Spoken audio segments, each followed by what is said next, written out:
Hello दोस्तों, कैसे हैं आप सब। आप सबका मेरे चैनल पर स्वागत है। आज की कहानी है बुढ़ापा। कहानी को पूरा सुने, अच्छी लगे तो लाइक, शेयर और चैनल को सब्सक्राइब कर दें। धन्यवाद। राधा, खाने में नमक थोड़ा कम डाला कर। तेरे बाबूजी को डॉक्टर ने नमक कम खाने के लिए कहा है और तू है कि समझती ही नहीं। 6 महीने बाद रिटायर हो जाएंगे, फिर दवाई का खर्चा और तेरा खर्चा क्या क्या उठाएंगे। जानकी जी अपनी काम वाली राधा से कहती हैं। राधा बोली, अरे माँ जी, क्यों इतना झिकझिक करती हैं। घर में खाने वाले 2 लोग हैं, कभी कम और कभी ज़्यादा नमक तो हो ही जाता है।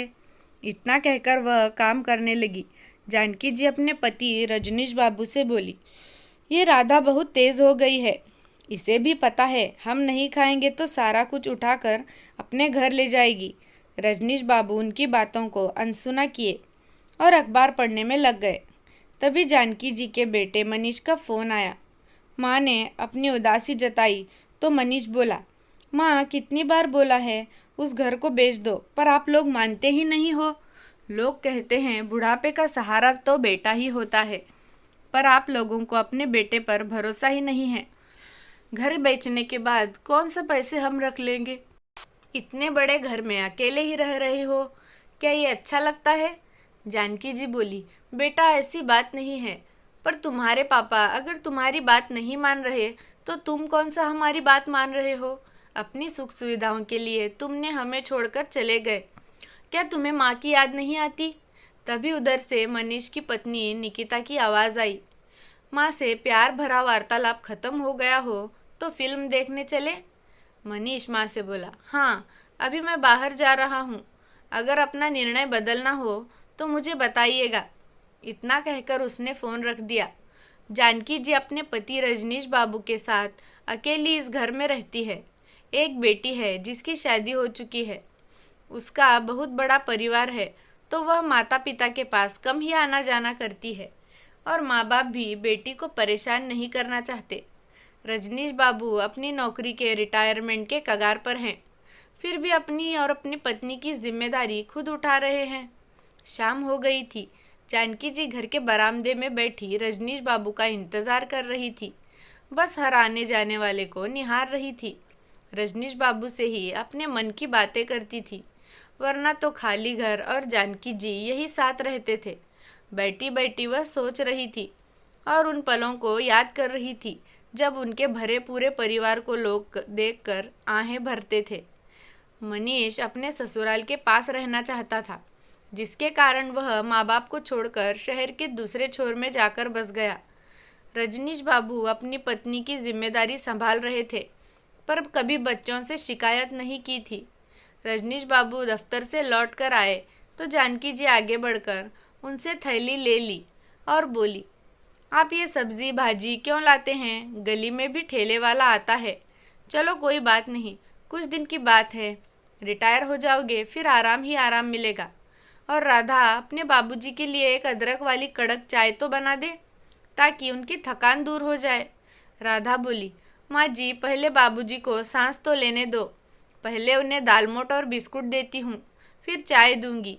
रजनीश बाबू बोले, हाँ राधा पहले कुछ खिला दो, तुम्हारी माँ जी तो आज भी मुझे चाय पिलाकर ही टरकाने में लगी रहती है।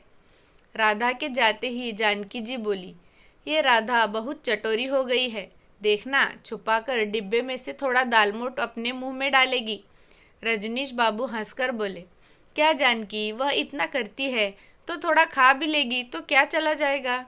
अपने बच्चों को तुमने कितना खिलाया है, बदले में उन्होंने क्या किया, उससे भली तो ये राधा है। जानकी जी बोली, अरे हाँ, बच्चों से याद आया, मनीष का फ़ोन आया था। आपकी इस जिद की वजह से हम अकेले हो गए हैं। सोचिए, कल को अगर हमें कुछ हो जाए तो कोई देखने वाला भी नहीं होगा। रजनीश बाबू बोले, जानकी इस दुनिया में क्या हो रहा है शायद तुम्हें पता ही नहीं, या फिर तुम इसके बारे में सोचना ही नहीं चाहती। मेरे बेटे ने बुढ़ापे में जो मुझे सीख दी है वह मैं कभी नहीं भूलूंगा। जानकी जी बोली, आप क्या कहना चाहते हैं। रजनीश बाबू बोले, अगर वह चाहता तो यहाँ भी रह सकता था, ज़्यादा से ज़्यादा थोड़ा पेट्रोल ही खर्च हो जाता, परंतु माँ बाप से ज़्यादा उसने हाईफाई सोसाइटी को चुना। ज़रूर कुछ पैसों की कमी हुई होगी, तभी वह तुम्हें बार बार फ़ोन कर रहा है। जानकी जी बोली, क्या मैं इस घर में हमेशा के लिए अकेली ही रहूँगी? रजनीश बाबू बोले, बच्चों का तो मैं नहीं कह सकता, पर 6 महीने बाद मैं रिटायर हो जाऊँगा। फिर देखना, पूरे दिन घर में तुम्हारे साथ रहूँगा और तुम्हें परेशान करूँगा। जानकी जी बोली, आप मुझे बहला रहे हैं। थोड़ी देर बाद राधा चाय लेकर आई और वहीं उनके पास नीचे बैठ गई। वह अपनी प्लेट में चाय को डालती और किसकी लेकर चाय पीने लगी और बोली, माँ जी, इस उम्र में बाबूजी आपका कितना ख्याल रखते हैं। मेरा मर्द तो बिल्कुल मेरा ख्याल नहीं रखता।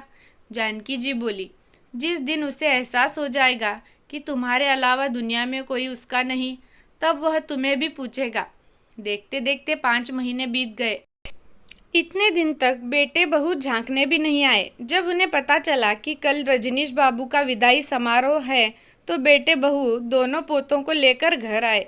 घर में बच्चों की आवाज़ें गूंज रही थी, जिससे जानकी जी बहुत खुश थी। उन्हें देखकर रजनीश बाबू बोले, क्या बात है, आज पूरे परिवार के साथ आए हो? निकिता बोली, पापा जी, आप तो हमें भूल ही गए हैं। वह तो मम्मी जी बार बार याद करती है और हम चले आते हैं। आप बेटे से नाराज़ हैं तो बहू और पोतों को भी छोड़ दिए। रजनीश बाबू बोले, बहू किसने किसको छोड़ा है, यह तुम्हारा मन ही जानता होगा। छोड़ो पुरानी बातों को। तुम लोगों के आने से जानकी के चेहरे पर खुशी आती है। मेरे लिए यही बहुत है। बातों बातों में उनके पोते बबलू ने कहा, दादाजी, मुझे क्रिकेट एकेडमी में एडमिशन लेना है। उसमें बहुत पैसे लगेंगे, पर पापा मान नहीं रहे। रजनीश बाबू बोले, बेटा, अब इसका फैसला तो तुम्हारे पिता ही करेंगे। मेरे पास तो कुछ है नहीं जो मैं दे दूंगा। मनीष पिता से बोला, पापा, रिटायरमेंट के बाद का क्या प्लान है? रजनीश जी बोले, मैंने सब सोच लिया है, तुम हमारी चिंता मत करो। मनीष बोला, जब आप बात ही नहीं करना चाहते तो मैं यहाँ रुकने का क्या फ़ायदा? जानकी जी बोली, बेटा, तुम नाराज़ क्यों हो रहे हो? तुम तो बोले थे 2 दिन रुकोगे। मनीष बोला, माँ, पापा बहुत सक्षम हो गए हैं, अब उन्हें मेरी ज़रूरत नहीं। रजनीश जी बोले, बेटे, बहुत से बच्चे अपने माँ बाप से सीखते हैं, पर मेरे केस में मैंने बुढ़ापे में तुमसे बहुत कुछ सीखा है, जो मैं कभी नहीं भूलूंगा। और मुझे पेंशन नहीं मिलेगा तो जो पैसे मिलेंगे उससे हमारे बुढ़ापा कट जाएगा, और जो हमारे बाद बचेगा वह सब तुम दोनों भाई बहन का ही तो है। बहुत जिद की तो मनीष एक दिन रुक गया। रात में जानकी जी निकिता से बोली, बहू, मुझे बाथरूम जाना है, क्या तुम सहारा दे दोगी? निकिता मुंह बनाते हुए बोली, मम्मी जी, यहाँ के बाथरूम में मुझे बहुत बदबू आती है और राधा आती ही होगी, उतनी देर रोक लीजिए। रजनीश बाबू आ गए और जानकी जी को सहारा देते हुए बोले, जानकी, जिस घर में तुम हो उस घर में बदबू कैसे आ सकती है? चलो, मैं तुम्हें ले चलता हूँ। जानकी जी की आंखें भर आई और धीरे से बोली, आप बहू की बातों का बुरा मत मानिए, अब उसे आदत नहीं है। रजनीश बाबू बोले, मैंने तुम्हारे हर परिस्थिति में साथ निभाने का वचन दिया है, तो मैं अपनी आदतों को तुम्हारे लिए बदल सकता हूँ। अगले दिन मनीष ने ऐसी रिटायरमेंट के पैसों की बात छेड़ी तो रजनीश बाबू बोले, बेटा, तुम्हें और तुम्हारी बहन को जितना करना था हमने कर दिया। अब जो भी पैसे हमारे बचेंगे उन्हें 4 हिस्सों में बांट दिया जाएगा। निकिता झट से बोली, पर आपके तो 2 ही पोते हैं। रजनीश बाबू बोले, 2 पोते हैं तो 2 नाती भी तो हैं कि नहीं? ऊपर से हम दोनों वृद्ध लोगों की दवाइयों का खर्चा। अब तो कोई कमाई का जरिया भी नहीं है, जो पैसे हैं उसी से हमें बुढ़ापा काटना होगा।